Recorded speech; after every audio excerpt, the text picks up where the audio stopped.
Well, another job's reared its head. The strange staining is from a wasp's nest we had a couple of years ago, and the shed I kept all my boxes, cardboard boxes and stuff when I used to eBay. Little bench here.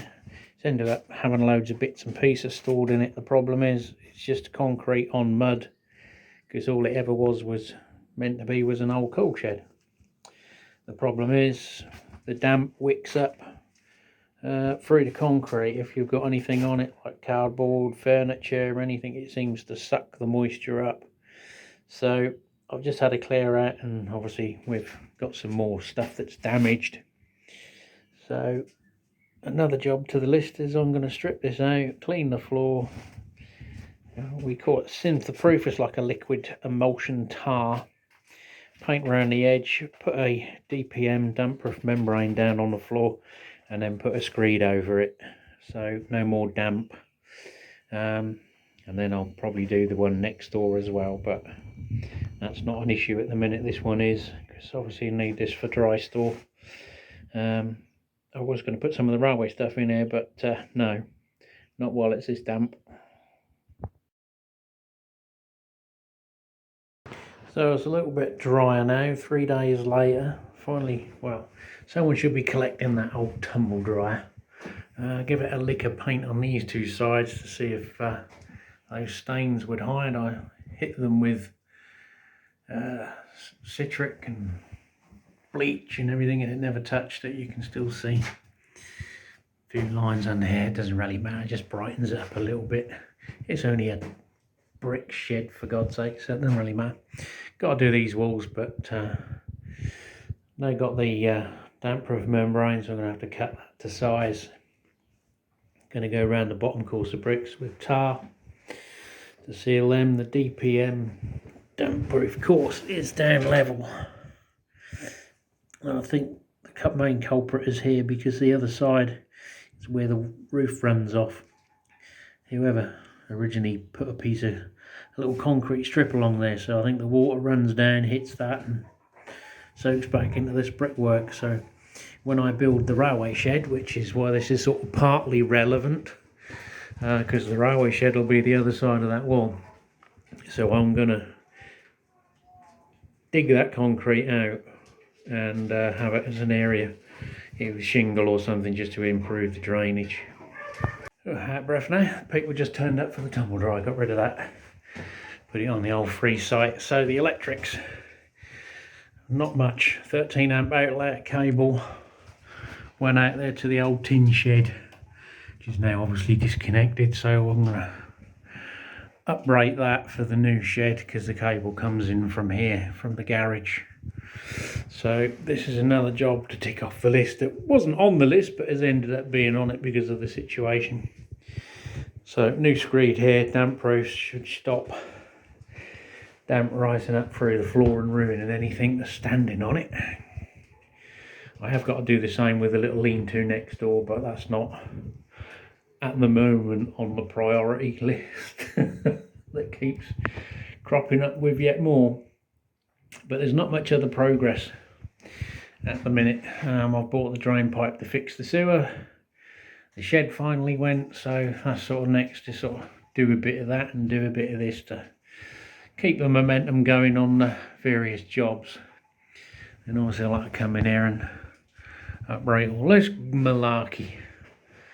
Probably put a LED in here, because I'm just missing this with my head, although it was so full before you couldn't even get in here and hit your head on the light.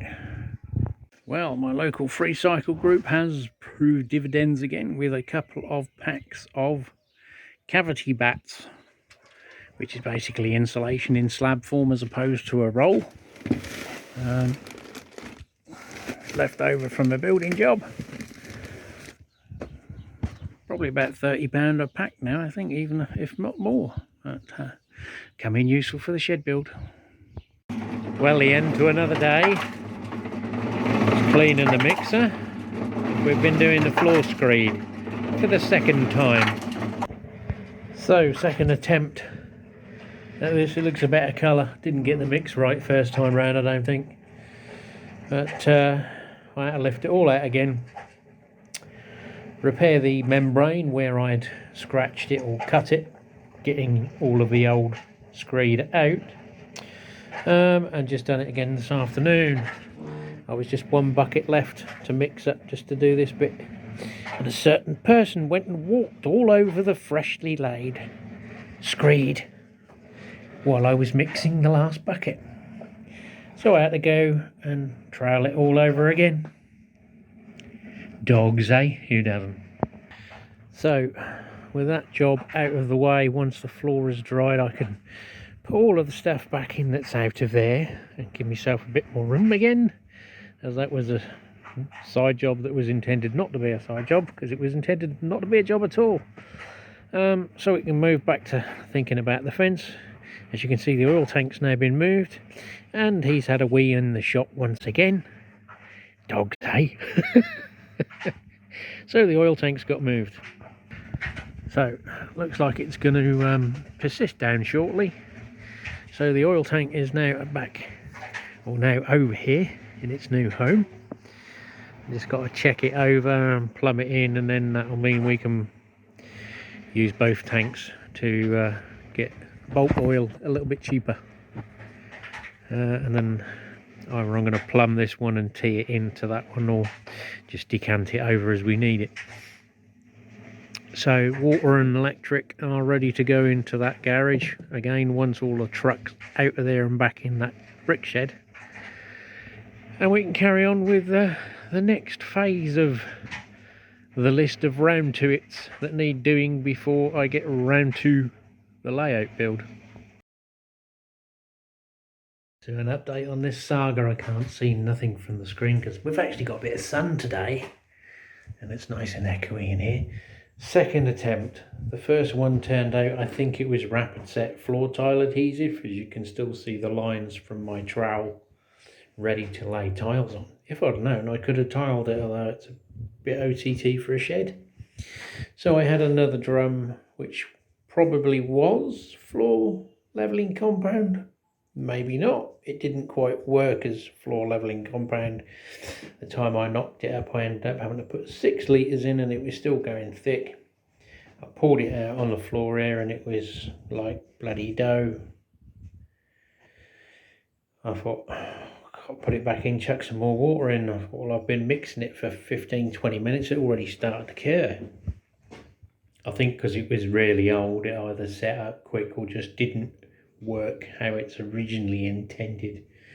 But I had it, needed to get rid of it, so, well, you know.